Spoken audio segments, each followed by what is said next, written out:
मंगलाचरण में गदगद कंठ से व्यास जी कहते हैं कि प्रभु प्रभु धन्य हो, आप सतचित आनंद स्वरूप हैं और हम सब आपके स्वरूप से युक्त हैं। सत्य कौन किसे कहते हैं? तो जिस पर सारी सृष्टि आधारित है। सत्य तो केवल आप ही हैं प्रभु। जो दिखता है वह सत्य नहीं है, जो अनुभव होता है वह सत्य है।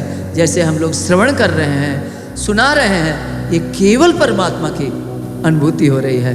उनके बिना यह मुर्दा हो जाता है। न कोई सुनने को तैयार, सब लोग इससे घृणा करने लगते हैं, न कोई सुनाने को तैयार। प्रत्यक्ष यह सब का अनुभव होता है, फिर भी उसको गौण कर देते हैं और हम इस शरीर को ही सब कुछ प्रत्यक्ष मानकर और इस सेय लखन सीय रघुवीर रही जिमी अविवेकी पुरुष शरीर रही। इसी को सजाने संवारने, इसको खिलाने पिलाने सुलाने, इसको सुख पहुंचाने, तप नहीं करने। इस मनुष्य शरीर तप करने के लिए है, लेकिन दूसरों की सेवा, संसार की सेवा करने के लिए है, लेकिन इसी में फंसे रहते हैं। इसलिए प्रभु आपके सत्स्वरूप को नहीं पहचान पाते हैं। ये सब लोग सत्स्वरूप ही हैं, प्रत्यक्ष आपके ही स्वरूप है।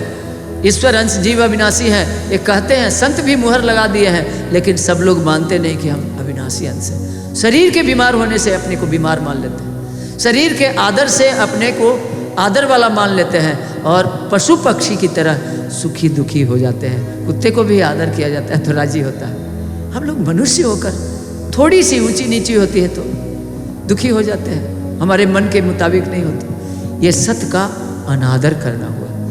व्यास जी इसी को उजागर कर रहे हैं, मंगलाचरण में ही सब कुछ कह देते हैं। सच्चिदानंद स्वरूप क्या है? तो सब में मूवमेंट जो हो रही है, हिलना डुलना बोलना सुनना, यह केवल उस सत स्वरूप के आधार पर। सत आधार सब सृष्टि भवानी, जैसे तप आधार सब सृष्टि भवानी, वैसे सत आधार भगवान शंकर कहते हैं शिव पुराण में कि मैं सत्स्वरूप हूँ और यही आधार है सृष्टि की भवानी।